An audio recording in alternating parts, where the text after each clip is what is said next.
একটি পরীক্ষার প্রশ্ন ফাঁস, তারপর হাজার হাজার শিক্ষার্থীর ক্ষোভ। আর সেই ক্ষোভই কি এখন ভারতের সবচেয়ে বড় রাজনৈতিক চ্যালেঞ্জে পরিণত হয়েছে? দিল্লির রাস্তায় হাজার হাজার তরুণ, পুলিশের সঙ্গে সংঘর্ষ, সংসদে তুমুল বিক্ষোভ। কি ঘটেছে ভারতে? কেন শিক্ষার্থীদের আন্দোলন এখন পুরো দেশের আলোচনার কেন্দ্রবিন্দু? আর এই পরিস্থিতি কি মোদী সরকারের জন্য বড় রাজনৈতিক পরীক্ষা? আজকের ভিডিওতে এই ধরনের বিষয়গুলো নিয়ে আলোচনা করব। ঘটনার সূত্রপাত একটি বড় প্রবাসিকা পরীক্ষার প্রশ্ন ফাঁসের অভিযোগকে ঘিরে।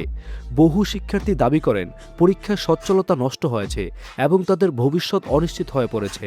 প্রথমে সামাজিক যোগাযোগ মাধ্যমে প্রতিবাদ শুরু হলেও তারপর রাস্তায় নেমে আসে দিল্লি সহ বিভিন্ন শহরের শিক্ষার্থী এবং তরুণরা বিক্ষোভ করেন। তাদের প্রধান দাবিগুলোর মধ্যে রয়েছে প্রশ্ন ফাঁসের নিরপেক্ষ তদন্ত, দায়ীদের শাস্তি, পরীক্ষা ব্যবস্থার সংস্কার এবং কেন্দ্রীয় শিক্ষামন্ত্রীর পদত্যাগের দাবি। কিন্তু এই প্রেক্ষিতে সরকারের প্রতিক্রিয়া ছিল এইরকম। সরকার জানিয়েছেন প্রশ্ন ফাঁসের ঘটনায় কঠোর ব্যবস্থা নেওয়া হবে। প্রধানমন্ত্রী নরেন্দ্র মোদী দ্রুত বিচার নিশ্চিত করতে বিশেষ আদালত গঠনে ঘোষণা দিয়েছিলেন। পাশাপাশি পরীক্ষা ব্যবস্থায় সংস্কারের আশ্বাসও দেওয়া হয়েছে। তবে আন্দোলনের অনেক অংশগ্রহণকারীর মতে শুধু আশ্বাসই যথেষ্ট নয়, তারা দৃশ্যমান জবাবদিহি ও দায়ীদের বিরুদ্ধে দ্রুত ব্যবস্থা চান। এদিকে কিছু বিক্ষোভ পুলিশের সঙ্গে সংঘর্ষের ঘটনাও ঘটেছে, যা আন্দোলনকে আরও আলোচনায় নিয়ে এসেছে। ভারতের বিরোধী দলগুলো এই আন্দোলনের প্রতি সমর্থন জানিয়েছেন এবং সংসদেও বিষয়টি তুলে ধরেছেন।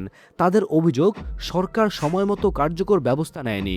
অন্যদিকে ক্ষমতাসীন বিজেপির বক্তব্য, সরকার সমস্যার সমাধানে কাজ করছে এবং আইনগত পদক্ষেপও নেওয়া হচ্ছে। কিন্তু এখন মোদী সরকারের সামনে বড় একটি চ্যালেঞ্জ। এই আন্দোলন শুধু একটি পরীক্ষা নয়, এটি তরুণদের আস্থা, কর্মসংস্থান এবং ভবিষ্যৎ নিয়ে উদ্বেগকেও সামনে এনেছে। বিশ্লেষকদের মতে সরকারের সামনে এখন কয়েকটি বড় চ্যালেঞ্জ রয়েছে, যার ভিতরে প্রথম, তরুণদের আস্থা ফিরিয়ে আনা; দ্বিতীয়ত, কর্মসংস্থানের সুযোগ বাড়ানো; তৃতীয়ত, শিক্ষা ব্যবস্থার বিশ্বাসযোগ্যতা পুনর্গঠন; এবং চতুর্থ, রাজনৈতিক উত্তেজনা নিয়ন্ত্রণ করা। কিন্তু যদি এইরকম ঘটনাই কন্টিনিউ ঘটতে থাকে, তাহলে ভবিষ্যতে কি হতে পারে? ভবিষ্যতে কয়েকটি সম্ভাবনা দেখা যাচ্ছে। যদি সরকারের ঘোষিত সংস্কার কার্যকরভাবে বাস্তবায়িত হয়, তাহলে পরিস্থিতি ধীরে ধীরে শান্ত হতে পারে। কিন্তু যদি আন্দোলনকারীরা মনে করেন যে তাদের দাবিগুলো পূরণ হচ্ছে না, তাহলে বিক্ষোভ আরও দীর্ঘস্থায়ী হতে পারে এবং রাজনৈতিক চাপও বাড়তে পারে। রাজনৈতিক বিশ্লেষকদের মতে তরুণ ভোটারদের মনোভাব আগামী সময়ে ভারতীয় রাজনীতিতে গুরুত্বপূর্ণ প্রভাব ফেলতে পারে। তবে পরিস্থিতি এখনও পরিবর্তনশীল, তাই চূড়ান্তভাবে ফলাফল সম্পর্কে নিশ্চিতভাবে বলা সম্ভব নয়। তবে এইরকম অবস্থা ভারতীয় জনগণদের সাথে খুব একটা ভালো বিষয় নয় এবং এই বিষয়টিকে সরকার খুব ভালোভাবেই সমস্যার সমাধান করতে পারত, কিন্তু যে বিষয়টি তারা খুব ভালোভাবে সমস্যার সমাধান করার চেষ্টা করেনি।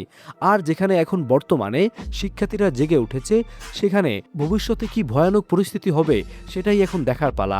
আমরা সবাই সেটা নিয়ে এখন উদ্বিগ্ন এবং সেটাই দেখার বাকি। ভারতের এই আন্দোলন শুধু একটি পরীক্ষাকে ঘিরে নয়, এটি শিক্ষা ব্যবস্থা, জবাবদিহি এবং তরুণদের ভবিষ্যৎ নিয়ে বড় প্রশ্ন সামনে এনেছে। আপনার কি মনে হয়, এই আন্দোলনের মাধ্যমে কি বাস্তবে কোনো পরিবর্তন আসবে, নাকি পরিস্থিতি আরও জটিল হবে? আপনার মতামত কমেন্টে অবশ্যই জানাবেন। তো বন্ধুরা, ফিরে আসবো আরও একটি ইনফরমেশনাল ভিডিও নিয়ে। ততক্ষণ ভালো থাকুন। আসসালামু আলাইকুম।